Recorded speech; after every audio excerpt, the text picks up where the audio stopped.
Você sabe o que Che Guevara, Carmen Miranda e Sofia Carson têm em comum? Vem com a gente que hoje, na Academia de Cultura Pop, vamos te explicar essa história direito. Nesse episódio, vamos falar de como os Estados Unidos interferem globalmente na formação do imaginário coletivo. Em outras, em como os estadunidenses manipulam todo mundo que consome seus filmes, séries e livros. Para começar, vamos falar do revolucionário argentino. Você pode não conhecer a história de Che Guevara, mas provavelmente já ouviu alguém falar horrores sobre ele. Comunista, assassino, ditador... Epa, pera lá, ditador? Como se ele só chegou a ser ministro da indústria de Cuba?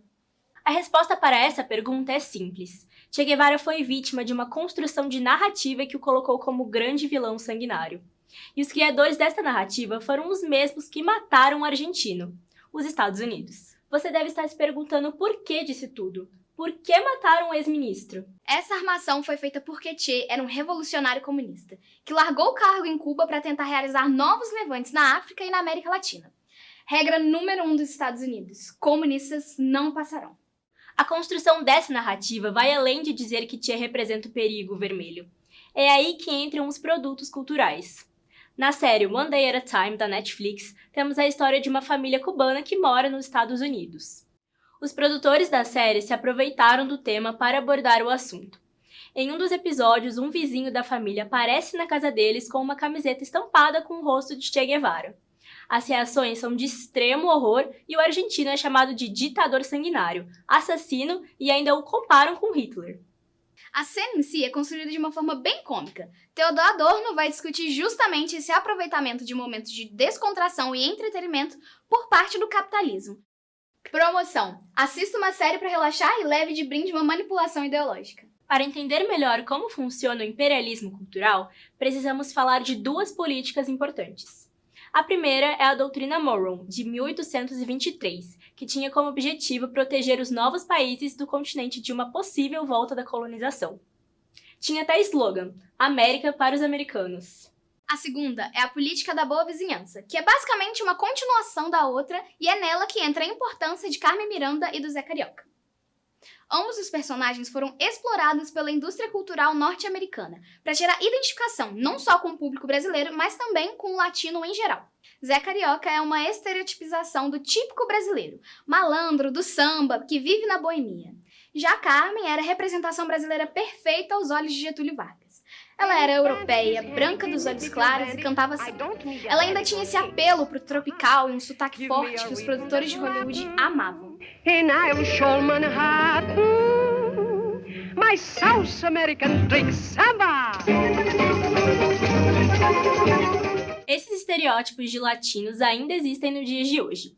Na série Modern Family, a Glória dá match com todos os requisitos para ser latina. Sotaque forte, sexy e ainda cresceu numa vila pequena e violenta da Colômbia.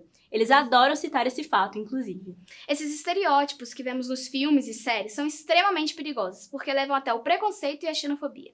Tudo bem fazer certas assimilações como Itália e massas, mas toma cuidado para não prender ninguém na sua concepção sobre uma determinada cultura, hein? Outro ponto importante para entender o imperialismo cultural é relembrar o American Way of Life, que é o jeito americano de viver. Aquela vida recheada de fast food e consumismo que eles amam e consideram como a melhor do mundo. O militarismo é um pilar importante no American Way of Life. Você provavelmente já ouviu falar ou já assistiu o filme Continência ao Amor da Netflix, com os atores Sofia Carson e Nicholas Galitzine.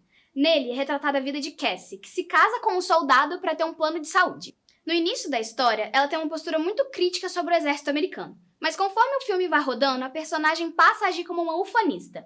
Com um super orgulho do seu país, estende a bandeira norte-americana na sacada de sua casa e compõe uma música para os heróis da nação, os soldados. Para os estadunidenses, essas missões em outros países é uma forma de ajudar as pessoas que estão passando por momentos difíceis, como a guerra.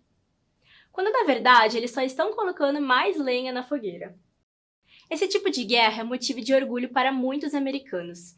Até em casos como a Guerra do Vietnã, a primeira guerra a passar na televisão, que mostrava parte da realidade, dor e sofrimento dos civis, e que gerou uma onda de protestos do país pelo fim da guerra.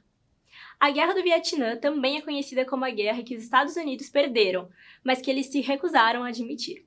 No livro Missão Romance, escrito pela autora estadunidense Lyssa Kay Adams, uma pequena cena se relaciona com a história de Cassie e com a Guerra do Vietnã. Uma personagem, ao conversar com um ex-soldado que lutou no Vietnã, disse se arrepender de ter participado das manifestações anti-guerra e que queria ter tido mais sensibilidade e separado a guerra dos soldados. Um comentário desse tipo, num livro que o tema principal é uma história de romance, muito estranho, não? Como já dizia o autor francês Edgar Morin, o cinema é uma arte, mas também é um elemento social, que cria uma lente pela qual vemos o mundo. Agora você deve estar pensando, essa abordagem não me é estranha. Isso porque os Estados Unidos são sim mestres quando o assunto é utilizar produtos culturais como forma de propagação ideológica. Mas eles não foram os primeiros a fazer isso. Muito antes deles, o cinema foi explorado pelos nazistas e fascistas, também como propaganda de Estado. A gente pode observar, então, que a narrativa de filmes e séries contam muito mais do que a história que está explícita. Tem toda uma narrativa ideológica por trás. Assim como o fascismo, o imperialismo cultural está na estética, na trilha sonora, no ângulo da câmera e na forma de se comunicar.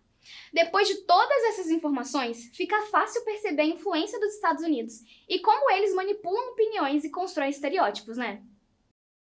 Agora você já sabe o que une Che Guevara, Carmen Miranda e Sofia Carson. É o imperialismo cultural estadunidense. Se você pensou em mais algum exemplo de filme, série ou livro que possui uma ideologia por trás, não deixe de nos contar aqui nos comentários. E fica ligado que semana que vem tem mais um episódio de Academia de Cultura Pop. Tchau, tchau!